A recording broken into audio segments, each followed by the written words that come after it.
Sa inconsistency ng dalawang sisters, wala naman ako nakikita ng inconsistency because I heard the testimony of the two gurus, and I did not find anything that will contradict their story. In fact, it's corroborative of each of their story, each story.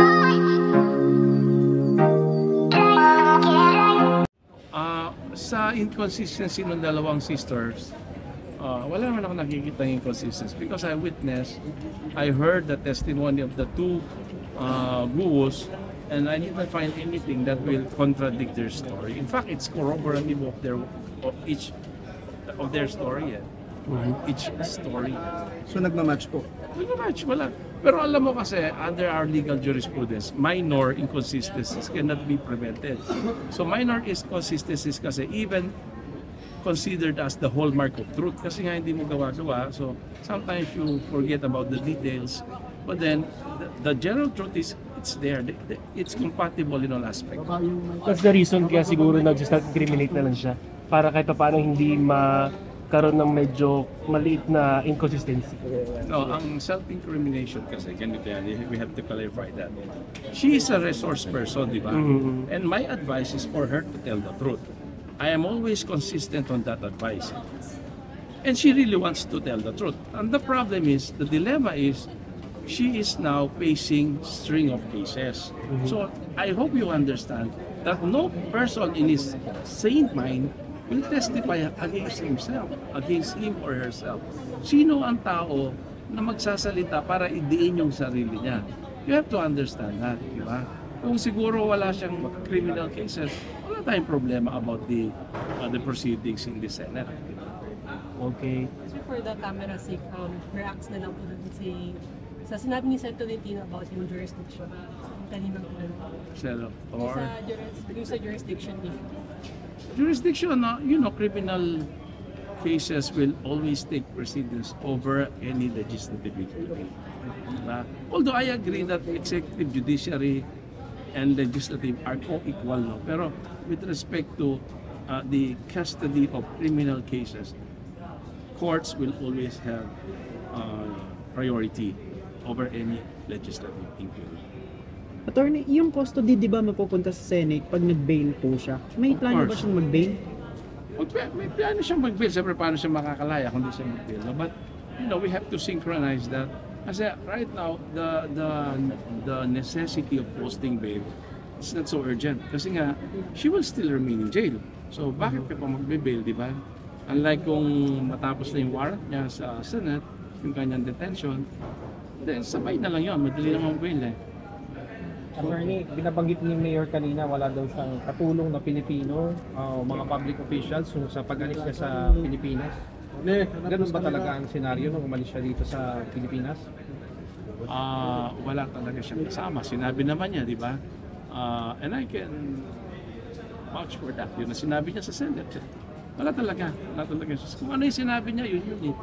Yun. Ang problema lang kasi, kung ano yung sinabi niya, hindi naman naniniwala.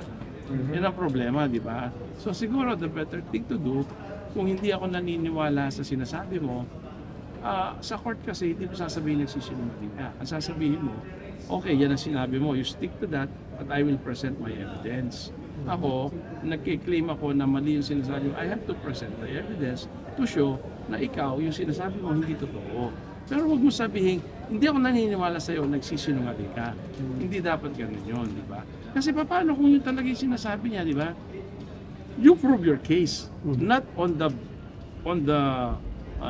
mouth of the other party, di ba? Ikaw mag-establish ng kaso. Sir, nabanggit sa closing ni Senator Ontiveros na baka hindi lang immigration yung dapat imbestigahan, baka may iba pang mga kasabwat kasi nga dumaan siya sa port, baka may mga taga-Coast Guard. Actually, prerogative ng Senate kung sino gusto nila imbestigahan. So, okay lang naman yun. Yun ang call nila eh. Yun ang kanilang solemn duty to investigate kung sino man may mga kalokohan. Connected kay Coco Pimentel na ilabas daw yung mga abogado pagdating sa pagsasite into contempt. Well, siyempre si Senator Coco Bart, top notcher yan, di ba? So, he's a lawyer and he's a well-respected lawyer, and for that I'm very appreciative of his defense of the lawyer. Kasi kung ako pinagsalita yun, simple na naman sasabihin ko nga, are you going to cite me in contempt for doing my legal duty? Di ba? If the client will ask me, what are my rights? Of course, I will tell my client, ito yung mga karapatan mo. Kung tatanungin ako ng kliyente ko, will I answer?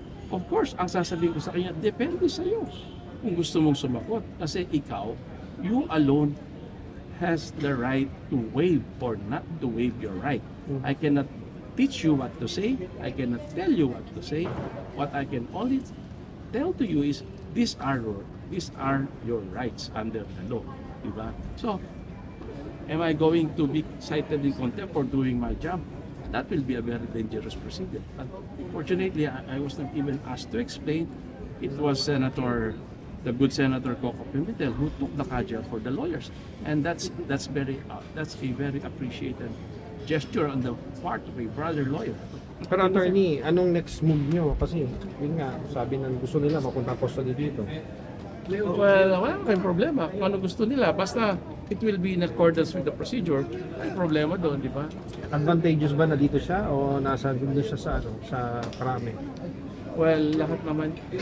On the matter of security, mas maganda yung PNP because sabi ko nga, I have long history of cases na na-handle ko, na nandun yung security. Okay naman yung PNP. So, wala nang problema doon, di ba?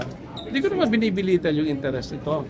Senate, kaya naman nila. Pero kasi kung tatanungin, mas, ang opinion ko, mas secure siya. Nako,